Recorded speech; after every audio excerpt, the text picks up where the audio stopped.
Hey, my name is Ariel, and I'm here with Darren from Jace Media. Hi, Ariel. Thank you very much for joining us this evening. How are you doing? Good, thanks, Darren. Thanks for having me. No, listen, it's an absolute pleasure. When your PR had asked if I'd like to interview you, I, was pleasantly surprised. I reviewed your single, the new single, Inside Outside, and I was quite taken. Like most people, I think that there's a lot of people who are kind of late to the party of your music and your style of music. So I listened to the album on Sunday to get a feel of you as a singer-songwriter, and I must say I was quite taken by the album. Lots of different, lots of different waves in it, lots of different styles of music. Certainly quite quirky, but really fresh, if that makes sense. Thank you.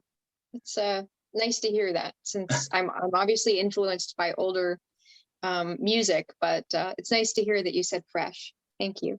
Yeah, I think you can listen to someone and think, well, it sounds kind of samey, but there is especially with the slide guitar and the way you handle the neck, it's a fresh feel, although it sounds like an old set of shoulders. Mhm. Thank If, you. if that kind of makes sense, it's I know that you have your influences of the Brian May era and of Mr. Betancourt to get you on the road. But I kind of want to kind of find out what makes Arielle tick and what kind of got you into music. What was your starting point? So my starting point was when I was 5 years old. My parents put me into a choir. So I started being trained classically. I learned how to play piano and was reading sheet music really young. So music has always been something that I've done and been been trained to do. I was really, really fortunate to get that early start.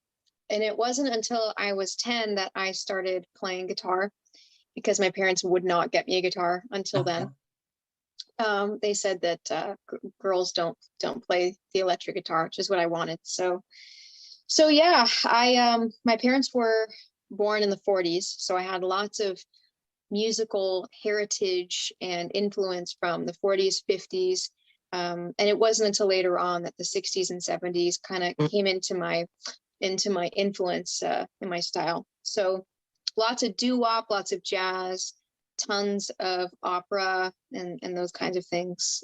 And then I kind of went on the classic rock discovery myself right around 10 and 11. Yeah, I kind of think that at that age you can kind of define yourself as kind of the style you want to play and how you want to be known. And a lot of people say, "But at 10," but I guess the younger that you learn, the more experience you get, and the quicker you'll get noticed. Yeah, yeah. In some ways that might be true. Um, but I've also found with time, that can bring you a lot more than uh than not. I mean, if I were to know where I would be now versus where I thought that I would be when I was my age now, Yeah, I would. It's so hard to gauge that kind of stuff, but I'm grateful for the experience that I've had. That's for sure. yeah.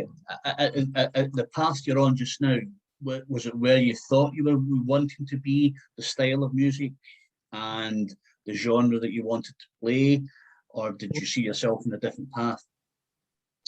No, not at all. I mean, it's funny because I don't think I ever really knew what style I would be doing. I just knew that I would be doing something that I really loved to do. And unfortunately, I've done a lot of things that I don't love to do. And I think I did that because I saw trends happening and I saw, oh, well, that's getting a lot of popularity and that's easy to do. And that'll get me a record deal or get me on the radio or whatever. And so I spent many years playing that game. and also many years playing, just experimenting with what I want to do long term. And I've always looked at a lot of my favorite artists like Queen or the Beatles or Elton John or Billy Joel, any of those people, that their styles were pretty broad. You could go from a jazz style song to something really heavy to like really obscure kind of world Indian music to a ballad. And that's what I love about that time period. And I feel like nowadays that's really lost for the most part.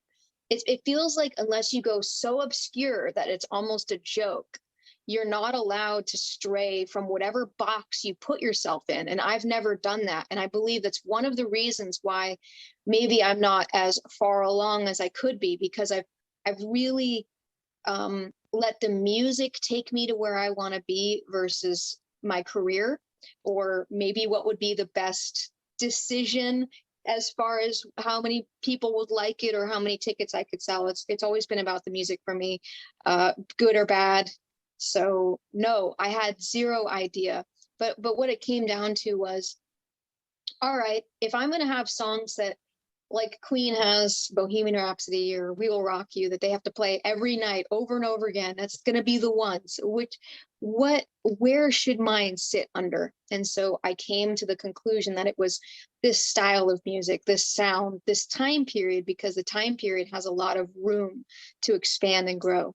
Yeah, absolutely. I guess, you know, the one thing about it is that you've taken it at your own pace. You've done the music at your own, you know, you've made your own style, and I guess that's what people like about it. You're not jumping from genre to genre to genre to say, I wonder if people like me if I play this, and if I play this, they may like me better, and if I play this, it might be worse. So I guess you're doing it on your own terms, which, you know, for a young lady in the music business is quite a feat. Thank you. I appreciate you saying that. You know, you have a unique style, and you can see that in your videos, and you can hear it in your writing, where you are, you know, mature probably beyond your years. And I guess that's with the music industry, because there's always someone with their hand out looking to say, oh, we can do this for you, we can take you here, we can get this, and you're thinking, no, I want to do it on my own, because I guess that you can say you made it yourself rather than a helping hand or someone telling you they can promise you the earth and then not delivering, you know. So and I guess that the fruition side of that is you're playing with Joe and Brian and Nuno, and you know, these artists realizing the talent that you have. You know, you haven't just picked up a guitar and said, yeah, I can do 12 bars, 6 bars, and I'm really good. You know, you've taken time, and these artists have nurtured the talent that you have, and you can see that and you can hear it with the music that you play. Oh, thank you. It's funny because when you say that, immediately my brain goes into, oh my gosh, I have to do this, this, and this, and this because I'm not worthy. You know, I have this thing that every time I go to post something on it, wherever, Instagram, Facebook, that I know people are going to be looking at it. Brian May is on there. Pete Townsend is on there. On my pages, they'll comment on there, and I'm like, oh my god, like this. I mean, honestly, it's a good fire under my butt because I constantly feel the need to be good enough to deserve the accolades that they give me. No. And it's very humbling. Let's just say that every day I have to, I'm playing, I still practice like 4 hours a day at least. I try, because I really, you know, it's a lot to keep up with and live up to, at least in my mind. So I'm trying. listen, you don't listen, Arielle, you don't have to try. The fact that you're mentioning the names that you mentioned, you know, for the normal person to hear that, you think, wow. Now that's incredible that these musicians want to follow Arielle and what she does and what she says and what she writes and how she plays, because you know, although these guys are the old dogs of the trade, they pick up some new tricks from the youngsters out there, you know, and the way you play the guitar, you know, how you know, how you mold your guitar and how you let it express itself. Now, these guys were masters of their trade, you know, in the 50s, 60s, 70s, you know, and, you know, young guns like yourself are coming through. There's lots of new talent who have a different way of playing an instrument or a different sound when they sing. So it must be, and I won't use the word humbling, but it must be nice that you've got these guys in your corner. It's pretty cool. It's amazing. And I think it kind of doesn't matter in a way. Some people have asked me like, hey, why aren't you doing this and this and trying to get the younger audience? And I'm like, you know, I've learned from years of doing this that you never try to reach people inauthentically. That people will come to you, and sometimes it takes like maybe one of your songs is in a video game or in somewhere where people hang out, but it's kind of creepy to like go around to like, it's always the younger people that people like, oh, go on TikTok and that'll get the younger people. And it's like having a fishing pole with candy tied to it, you know, it's a little creepy. Yeah. And like, and I get it, but like, you know, I get it, but at the same time, I try not to lure people in. You know, I do my thing, and it seems, and it, you know, it brings people in like Brian or Nuno or Vince Gill or any of these people who come and find me organically and say, Yeah. oh, that's really cool. And I've had to just be okay with that, that even if I'm not going to be playing arenas or whatever, I have a level of respect that people have for me that and I respect the music enough to keep going where it takes some of the pressure off in a way, but it's yeah, it's weird. The way that social media has really changed the music business and the way that artists can express themselves and be present online is very different than it used to be. I've watched it shift a lot. Yeah, I mean, I guess, you know, there are two ways to look at it. Yes, it'd be great to be filling arenas every night, but the other side of that is it's nice when you have a 2,000 seater arena where people get to see you up close and personal, and they get to hear every note, good or bad. And I'm sure, you know, that you don't have a lot of bad notes, if not any, but this gives the audience the chance to be personable with Arielle, the musician, and not Arielle, who is friends with Brian May and Nuno Betancourt and Vince Gill. And people go, wow, let's see what all the hype is about. These guys want to come and see you play because of the music you write. You know, the one thing that I've learned in the reviewing business is that it's opened my eyes to lots of different genres of music. I was your stereotypical heavy metal man. You know, I saw my first gig in 1979 when you were a twinkle in mum and dad's eye. And I was an AC/DC man, you know, and things like this. And as I've kind of grown and gotten older, I'm now getting into blues and jazz and soul.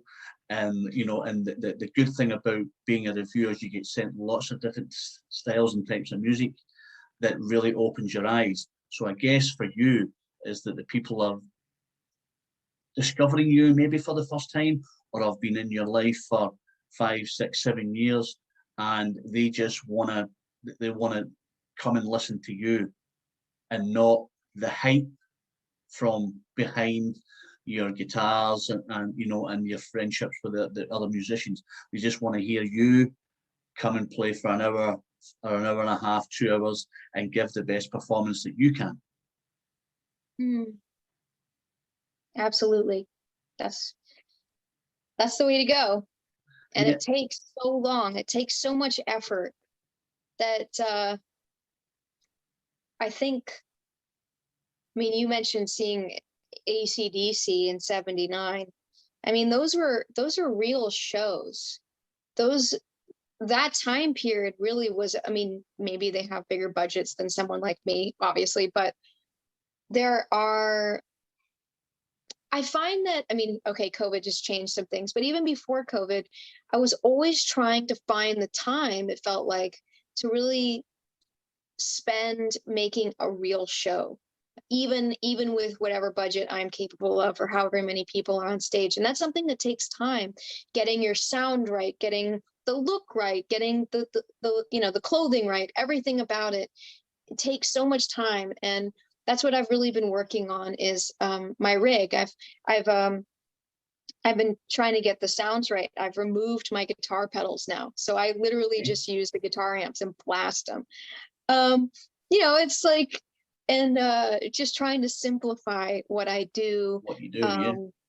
And keep it classic, and keep a real show, like a set that's epic, and has moments of special features of things, and switching instruments. And it's something that takes a lot of time to really do your best performance. Obviously you're playing and singing, but also the entire spectrum of the show, the entire way that people are taking it in. So it's a lot of work there. Yeah, of course it is. I mean, it doesn't just happen overnight, but I guess, like we were talking earlier, that's the good thing about it. You have time on your side. You can hone your skill, and you can take out your pedals. You can just rock up on stage, plug in the amp, and just go for it. And people will either go, "Wow, that's incredible," or, "No, do you know, I like a bit of wah-wah, I like a bit of feedback." And you're like, okay, so you've got time to tweak it. But I guess just rocking up on stage, "Hi guys," plug it in, and off you go. People are going, "Wow, that's incredible." And it's almost as though people are thinking she must have been rehearsing this forever. But in reality, it's not. It's how you want to be perceived. It's how you want to play. And people will get used to that.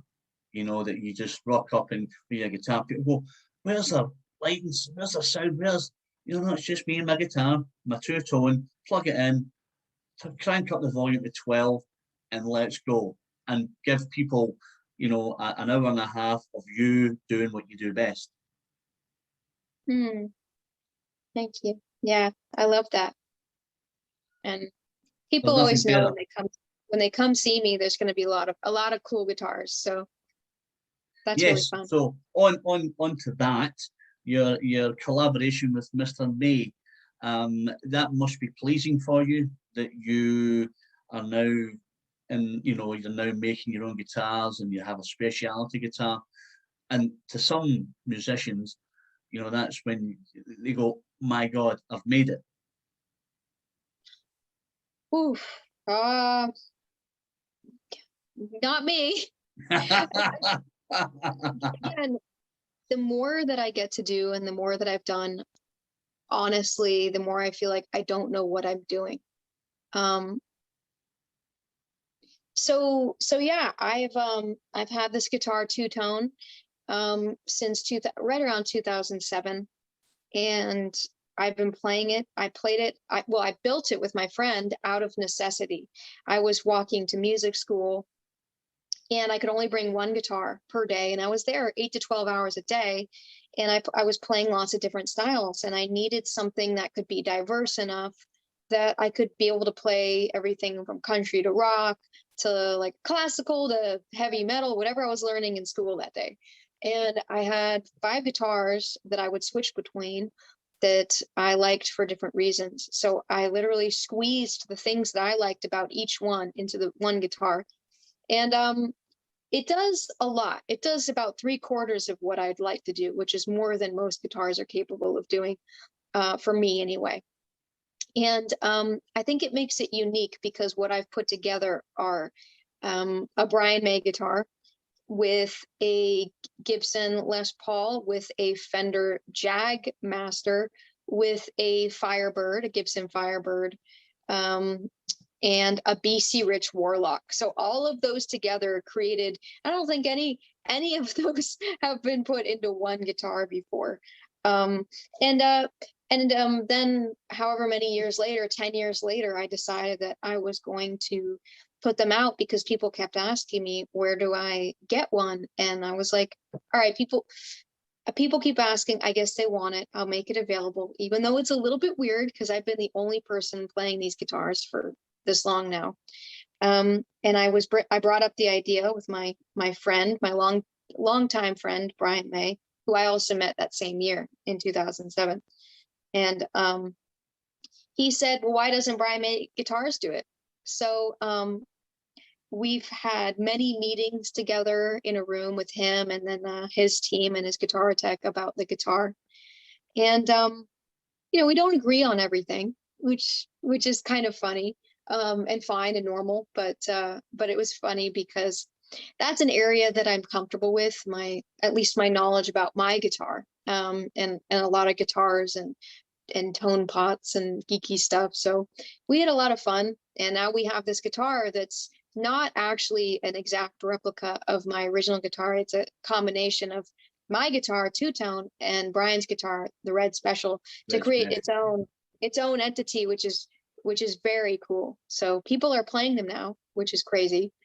Well, on that point, there's two good points in that. It's great that you don't agree on everything, because it means that you have your own spirit to tell probably one of the world's greatest guitarists that you're not happy with something, and he'll respect that. And the second point is that there must be a part when you pinch yourself and say, wow, people are asking for my guitar. So that in itself must be a really nice sentiment for yourself, that people want to own something that you have built by yourself. Yeah, it's when I see pictures of the guitar, people will post pictures and Facebook or whatever, and it'll be their rack of guitars and it'll be sitting there, and I'm like, unbelievable that somebody would pay money to have my guitar sitting in their rack. And it's not, and when people say, oh, I have a signature guitar too, I'm like, no, this isn't a signature guitar. This is a guitar that hand built guitar. This isn't just a bunch of specs I put together. This guitar has a massive story attached to it, where no one in the world was had any. This wasn't a Fender guitar that I tweaked. This was a guitar that we built from scratch, just like Brian. I'm sure he has the same exact feeling about it. That people want it, that people want to do something with it. And again, it's humbling because, and I always tell people, you get to create your own thing with this, because the only people who have even gone down this road before are myself and Brian. And if you look at a Fender Strat, how many thousands of guitar players are there? Millions that play a Fender Strat, which is fine. But there are only two people in the world that had this guitar, and that's myself and Brian May, and those pickups as well. There's so much room that you can go with that particular guitar that a lot of the other ones you're not able to, because they've just been around longer. We're going on 100 years now, that almost 10 more years till then, but some of these guitars have existed. So it's neat that there can be a little piece of history that's attached to that guitar, which is completely insane. Absolutely. I think that, that in itself will probably have a quote for you in history somewhere, that, you and Brian May built your very own guitar. And like you say, there's only two people in the world that do that. And there's yourself and there's Brian May. So I guess that's a legacy that you can leave when you decide to hang up your two-tone or your signature, your speciality, or your Brian May guitar, and think, well, I've done all that I want to do, and I've now left my legacy of my guitar hanging on my studio wall or my home, and people will say, yeah, I had one of those, and it plays like a demon. That's really, really neat. Big honor. So how has COVID been with you? What have you been up to? What's your daily plan? Do you do much? Are you waiting patiently for the world to implode so that we can get back to live music, so you can come to Glasgow and see us all in Glasgow? Well, absolutely. I'm very excited to come to Glasgow and get to play again. I did maybe 3 or 4 years back now. I've lost track of time. COVID has been brutal, just like probably every musician that I know. And I went through probably 8 or 9 months of a pretty deep depression of just, I was on the road constantly. So I went from being on the road, never in one place longer than about 3 weeks. I had all these tours booked. I was going to be opening for Ann Wilson from Heart, and 3 tours just gone instantly, and not really knowing what a home life was like. And so I had to develop that, and I had to delay. We were going to put the guitar out last year in January, and then that got delayed. The album got delayed. Everything got delayed. So it just felt like my purpose was gone. And then I ended up finding different ways of healing. I started a nonprofit called the Tonewood Forest. And I started growing trees that we typically cut down for musical instruments, and slowly working on that. It's allowed me time, like I said before, to really evaluate what I've been doing as an artist, as a person, as a musician, and figure out, is that really the best way of doing things? And I've found, quite honestly, that it wasn't. There were a lot of things I wasn't doing, in my opinion, correctly, or to the best of my ability. So it's been hard, because my agent asked me a couple months ago, do you want to tour? And I see that people are touring now and they're doing this, and it's like, internally there's this part of me like, oh, I should have done that so I can like keep up, and I can, but the moment you start comparing, I mean, that's I forget what the quote is, but comparison is the thief of joy or something. Okay. And paraphrasing, but I don't know. I mean, I was talking to my agent, and he's like, are you sure you don't want a gig? I'm like, we don't even know if the gigs are going to happen. People are moving them. I would rather be sure that it's going to happen and have an awesome show than to feel like, to pretend or make it look to other people somehow that I'm busy. So patience, I've had to really practice patience.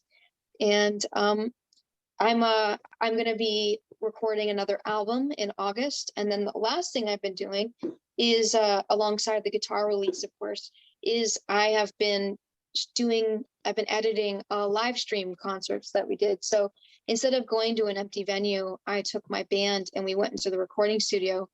And for the release of my album next month, we played the entire album front to back on tape, live, and then filmed it. So that's going to be my little live release show, so people can see what it's like in the recording studio and hear it live, which was difficult. I've never done anything like that before. So it was fun. So I've just been editing that. We're going to have 4 of those each month, starting in May. That'll be pretty cool.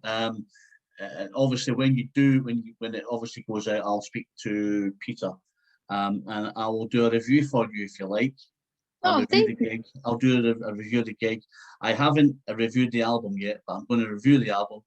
As I say, I did the single. I'll review the album. I'll send it to Peter.